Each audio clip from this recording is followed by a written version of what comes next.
vous attendiez, vous, de la loi Taquet? J'attendais de la loi Taquet une nette amélioration de mon salaire dès le premier accueil et surtout sur les accueils suivants puisque c'était plus de travail. Je pensais qu'on allait nous laisser la fonction globale, là, qu'effectivement on allait avoir une augmentation de salaire sur le premier accueil, mais également sur les suivants. Et malheureusement ce n'est pas le cas. Et toi, Christiane, la loi Taquet, qu'est-ce que tu as envie d'en dire? Alors je pensais avoir une revalorisation du salaire, une valorisation de notre métier, et tout compte fait, on nous supprime quand même du salaire au deuxième, au troisième et au quatrième. On aura moins de salaire et on nous a enlevé la fonction globale.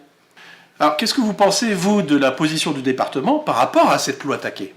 Après, premier, deuxième, troisième. C'est ça qu'il faut se dire. Celles qui ont déjà une ancienneté déjà de quelques années, elles vont être perdantes.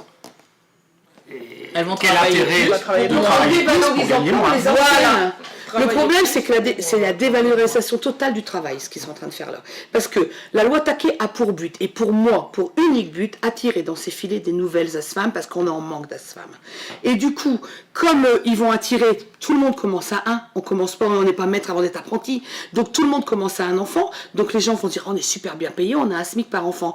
Arrivé au deuxième, ils vont se dire, oh, c'est pas mal, mais quand on va leur demander de passer au troisième, ils vont se rendre compte que le travail est extrêmement plus difficile avec 3 qu'avec 2, la charge de travail est énorme pour être payé 78 heures, alors qu'on était payé 86 heures avant. Donc c'est inadmissible cette perte d'horaire, parce que cette perte d'horaire, en fait c'est la preuve du dénigrement de notre travail. C'est la preuve du mépris qu'a le département pour notre métier. Donc le 21 novembre, les élus du département vont devoir voter la délibération sur la rémunération des assistants familiaux.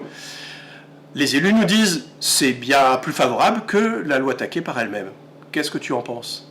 J'ai été surprise que la délibération se passe le 21 novembre, sans que ça passe en commission technique, sans que nos représentants syndicaux puissent donner leur avis, notamment en nous proposant 78 heures du SMIC au troisième enfant au lieu de 86 heures. Le département nous présente la loi Taquet comme quelque chose de plus avantageux, mais en fait, non. C'est même plus que du mépris en fait, c'est carrément inadmissible que l'on puisse nous dire qu'à un moment on travaille 78 heures pour un enfant et qu'avant on nous disait vous en travaillez 86 heures. Ça veut dire que le 8 heures qui manque, il les gagne comment en fait? On arrête de travailler où et comment? On arrête de faire croc avec le troisième enfant.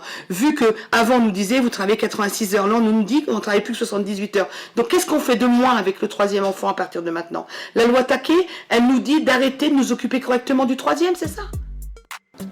Au département du Nord, la CFDT dénonce une augmentation de la rémunération au strict minimum, sans tenir compte des acquis, 86 heures en troisième enfant et 89 heures en quatrième. Au département du Nord, les assistants familiaux qui ont cru en une revalorisation de leur salaire à hauteur de leur travail ont été trompés. La CFDT continue le combat.